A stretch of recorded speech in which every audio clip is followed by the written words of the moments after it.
David Bohm Seminar, Sunday, March 22nd, 1992, 4 o'clock afternoon session, Oak Grove School, Ojai, California. Well, I'd like to begin by making a few comments on what happened this morning. I mean, rather than making them immediately, that will be the reaction of conditioning to consider it. And I think, first of all, I would say that generally speaking, if people would try to leave more time to slow down, to not only to let other people talk, but to let the whole thing sink in, and it would make would make it all work a lot better. You see, we have to sort of learn that. And so that we're not making a rule, but sort of being sensitive to the situation. Now, I would like to say, I don't know, that there was the discussion that some people felt people weren't discussing their true concerns. You see, the feeling was that possibly when people get angry or when strong emotions come, then they're closer to their true concerns. Now, I would question that it's always the case. That you see, if the emotion of anger will be sustained from the conditioning, from the memory, and from the thought, right? So the anger has even less significance than the thought and the words. The words have much more reality than the emotion. If it is a true emotion, then it may be different. But anger, being sustained that way, is not a true emotion. It is really maintained by the conditioning, right, by the thought.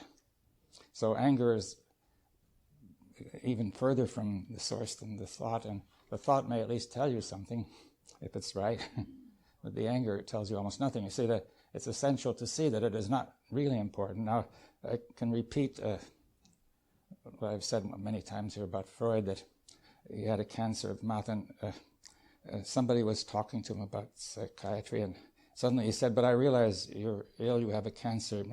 Maybe it's too serious, you don't really want to talk about this stuff." And so he said, "This cancer may be fatal, but it's not serious." You see, that it's just... And similarly, we had this morning, that anger may be fatal, but it's not serious. It may destroy your heart or your lungs or your blood, but there's nothing serious or really important in that sense about it. It doesn't mean you should suppress it if it comes out, then we have to understand. If it doesn't come out, we'll understand. But it doesn't necessarily mean that it's better coming out or not coming out. But see, the perception that this anger is not really important would be almost the ending of it, because it is presenting itself as really crucially important, a crucial part of you. And the point is that the intellect may then communicate something about this structure and order and how it's happening, now, which may have much more validity than the feelings themselves. Now, I want to say that everything I've told you about perception and how you can make it work by bringing the thought into operation slowly, I am doing and have been doing. It is not purely the intellect, but it's essential to put it out in words, to communicate it. And you see, the essential point is whether it's clear, you see. And I remember many years ago, in the early 60s, I was having a conversation with Krishnamurti, and we talked for quite a while. And then at the end of it, he asked me, "What do I feel?" So I said, "I don't really feel anything, but it's a great clarity." And he got rather excited and said, "Yes, that's just it." You see, in other words, if there are true feelings, then they may be important, but usually our feelings are more of this thought variety, thought felt. Now, and see, seeing that they are not important may be a crucial step. See, if we say it's terribly important and significant that we're angry, but it isn't. The thoughts behind it are far more significant. To get hold of them and to see how they work. Now,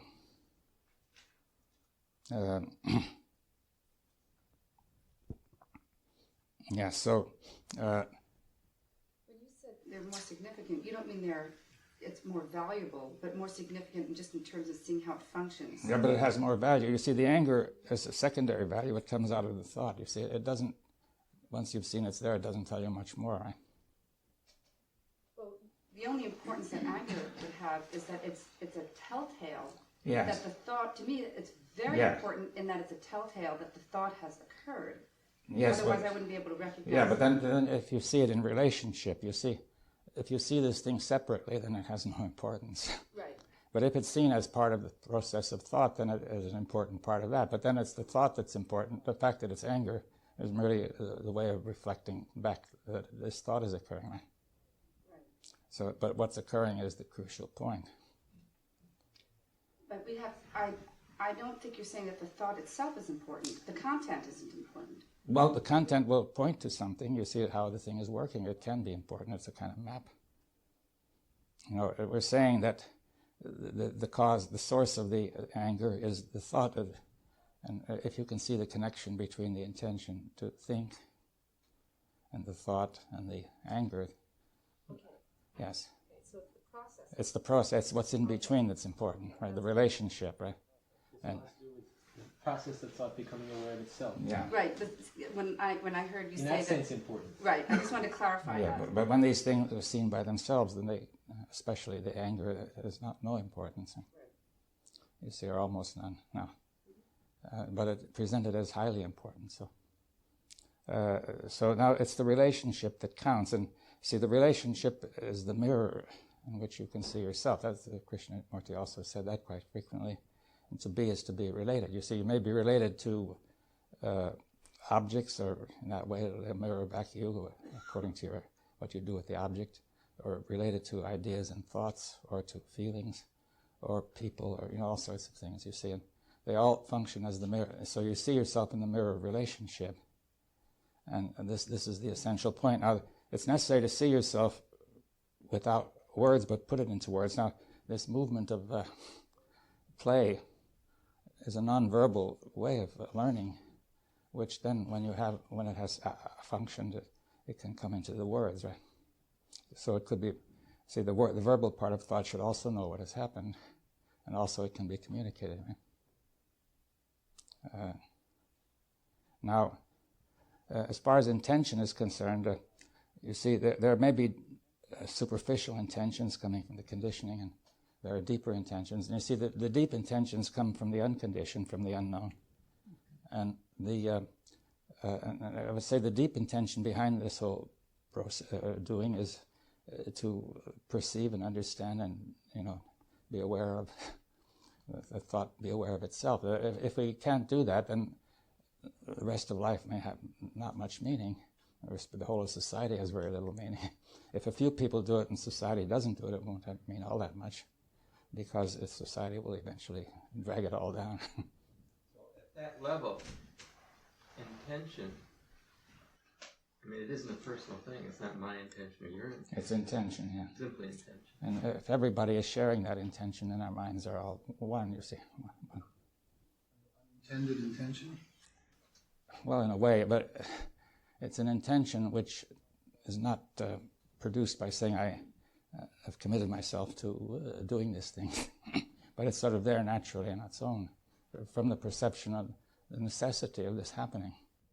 What is your sense of what could happen then in this group if we all shared the same intention? Yeah, well, I think that would come up in the question of dialogue, you see, which I hope we can move into. But actually what was said before means that at a level which we may be unaware of, we necessarily do share the same intention. Yeah, well, I think that in some sense we wouldn't be here except having at least implicitly the same intention, though we may not know it explicitly, or we may or may not. Is it necessary to try to verbally express that deeper intention? Well, there may be times when it's helpful, at other times it isn't, you see. I don't think we would make a rule. But you see, right now, we'll try in a way to express this intention as we go along, you see, but the expression of the intention would properly come from the perception or the sense of the intention, which is nonverbal. Because you get a feeling of intention, right? Listening, for instance, it means that we have a common intention if we let you talk. Yes, that seems that we have a common intention. If we listen a little bit more, more attentively to you at this moment, specifically, we don't have sufficient time. Well, I think it would be better if you could say that there is a common intention to get to the root of all this, which sometimes will call for me talking or sometimes other people talking or so on. You see, the secondary intention could arise and so on. Yeah, just to prove that point, if I talk right now and someone gets upset with me, and then it's on some level they realize that I actually have the same intention as they, then perhaps there would be that understanding of the deeper intention would release the anger. We would see the anger as unimportant and perhaps see something more implicit. Well, eventually it would come to the proprioception of the anger, and where it would be so evident that it's not important. And but at the same time, if you really understood in yourself that connection with everyone, maybe you wouldn't talk because you would allow someone else to talk. well, there are times when you might talk, there are times when you might not. Right. You see, you can't make that rule, right? But when we realize we have a limited time, then I think we have to look at that. But you see, if we all share this intention to get to the bottom of this, to get to the root of it, then we have the deep intention that the source of the mind is common. You see, the source of the activity, which we previously attributed to I, the subject. You see, but now it's a common self, if you want to put it that way, a common quintessence. And it can easily flow between us. And this experience of a limited time, which is maybe the general state that we live with day after day, might evaporate in an instant because this deep intention might be timeless, you see. It might just take an instant. And if that was there, there'd be abundance of energy. Yes, perhaps we'll come to the question of time and the timeless if there is time.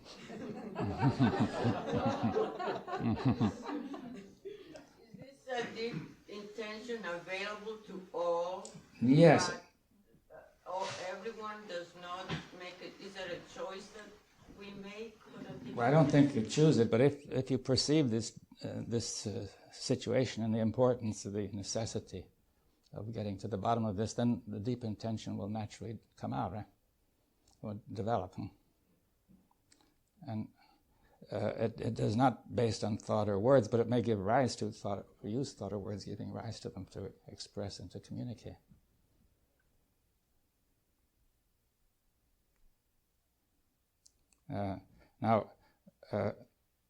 So intention is not necessarily a deliberate thing. It can be in the superficial level, a very deliberate choice of intention. But in the deeper level, you can't make that. There's no choice, you see.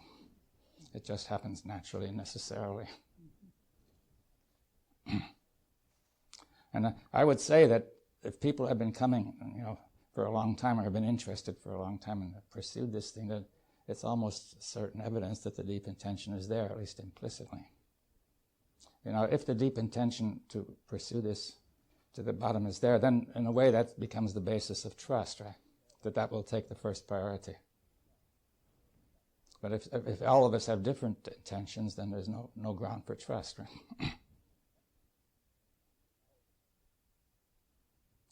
Different deep intention. Deep intention innate in us. When I think yesterday you mentioned as children,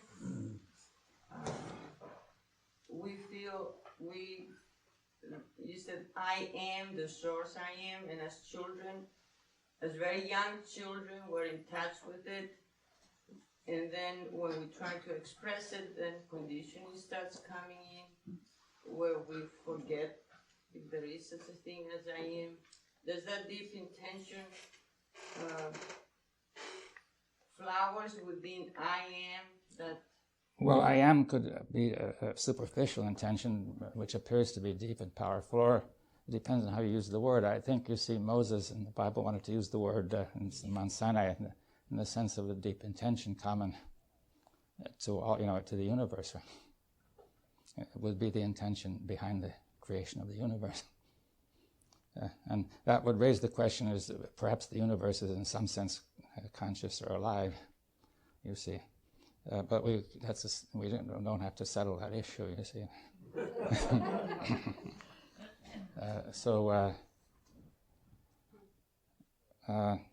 And now, is that all clear then?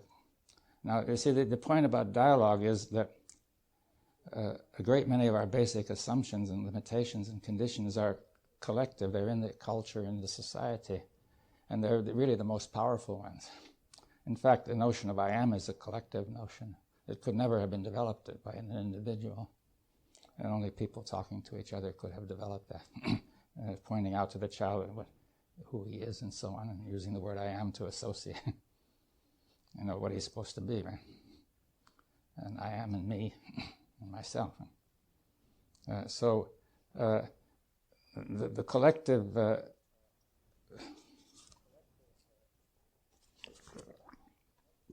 thought, the collective conditioning is the major one, the conditioning to nationalism, to religion, to the pattern, the image you have of yourself, how you fit into society.